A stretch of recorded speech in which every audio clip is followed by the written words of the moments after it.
नमस्ते बच्चों, आज हम सुनाने वाले हैं एक मजेदार कहानी जिसमें छुपी है एक प्यारी सी सीख। अगर आपको ऐसी कहानियाँ पसंद हैं तो वीडियो को लाइक करें और चैनल को सब्सक्राइब कर दें। चलिए कहानी शुरू करते हैं। बहुत समय पहले की बात है। पहाड़ों और खेतों से घिरे एक छोटे से गांव का नाम था सूर्यपुर। ये गांव अपनी हरियाली और शांत वातावरण के लिए जाना जाता था। इसी गांव में एक गरीब लेकिन मेहनती किसान रहता था जिसका नाम था मोहन। मोहन बहुत ही ईमानदार, सरल और परिश्रमी व्यक्ति था। उसके परिवार में उसकी पत्नी गौरी और उसका छोटा बेटा अमन रहते थे। मोहन के पास बहुत ज्यादा जमीन नहीं थी, बस एक छोटा सा खेत था जिससे वो बड़ी मुश्किल से अपने परिवार का गुजारा करता था। हाल के दिनों में गांव में सूखा पड़ गया था। बारिश नहीं हो रही थी, फसलें सूख रही थीं और किसानों की हालत दिन ब दिन खराब होती जा रही थी। एक शाम मोहन खेत से निराश होकर घर लौटा। गौरी, आज खेत का क्या हाल है? मोहन उदास स्वर में। फसल सूखती जा रही है। अगर जल्दी बारिश नहीं हुई तो इस बार भी कर्ज लेना पड़ेगा। गौरी चिंतित होकर। अमन की पढ़ाई का खर्च कैसे उठाएंगे? मोहन भगवान पर भरोसा रखो, शायद कोई रास्ता निकल आए। अगले दिन मोहन खेत में काम कर रहा था, तभी उसे जमीन में दबा हुआ एक पुराना लकड़ी का संदूक मिला। संदूक खोलने पर उसमें एक सोने जैसा चमकता हुआ बीज पड़ा था। मोहन हैरान रह गया। मोहन खुद से, ये बीज साधारण नहीं लगता, इसे संभाल कर रखना चाहिए। उसी रात मोहन को सपना आया। सपने में एक वृद्ध साधु प्रकट हुए। ये बीज जादुई है, लेकिन इसकी शक्ति केवल उस इंसान के लिए काम करेगी जो इसे लालच के लिए नहीं बल्कि भलाई के लिए उपयोग करेगा। अगर तुमने स्वार्थ किया तो ये बीज तुम्हारे लिए अभिशाप बन जाएगा। मोहन नींद से जागा और उसने तय किया कि वो इस बीज का दुरुपयोग नहीं करेगा। मोहन ने वो बीज अपने खेत में बो दिया।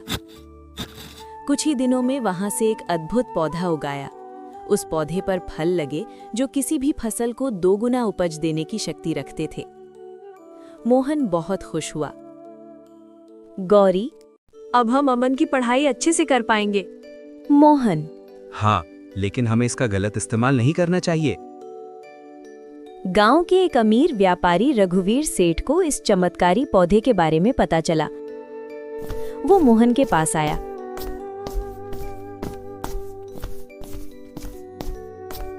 रघुवीर सेठ लालच भरी आवाज में, अगर तुम ये पौधा मुझे बेच दो तो मैं तुम्हें ढेर सारा सोना दूंगा।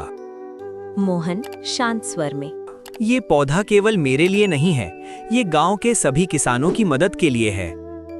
सेठ नाराज हो गया। रघुवीर सेठ, अगर तुमने इसे नहीं बेचा तो तुम्हें पछताना पड़ेगा। मोहन ने अकेले अमीर बनने की बजाय पूरा गांव बचाने का फैसला किया।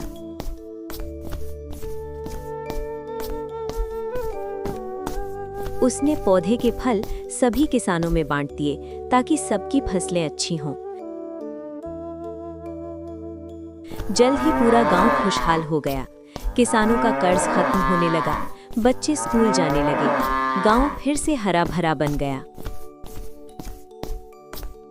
रघुवीर सेठ ने चोरी से पौधे का एक फल चुराकर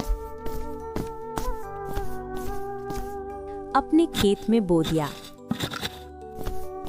लेकिन क्योंकि उसका मन लालच से भरा था, उसके खेत की सारी फसल सूख गई। सेठ को अपनी गलती का एहसास हुआ। वो मोहन के पास माफी मांगने आया।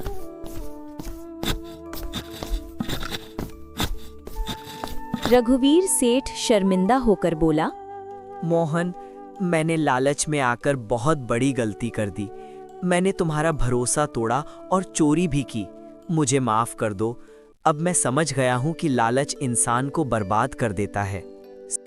मोहन मुस्कुराते हुए बोला, सेठ जी, गलती हर इंसान से होती है, लेकिन जो अपनी गलती मान लेता है और सुधरने की कोशिश करता है, वही सच्चा इंसान होता है।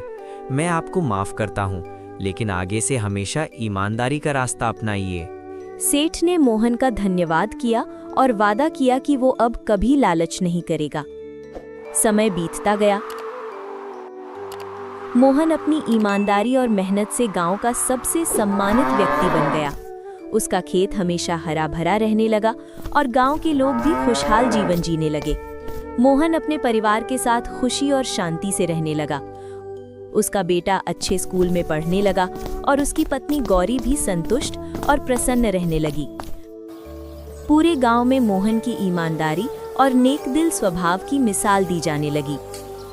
अगर आपको ऐसी प्यारी सी सीख देने वाली कहानियां पसंद आती हैं तो वीडियो को लाइक जरूर करें और हाँ, नीचे दिख रहे लाल बटन को दबाकर सब्सक्राइब कर दीजिए ताकि हमारी नई नैतिक कहानियां आप तक सबसे पहले पहुंचे।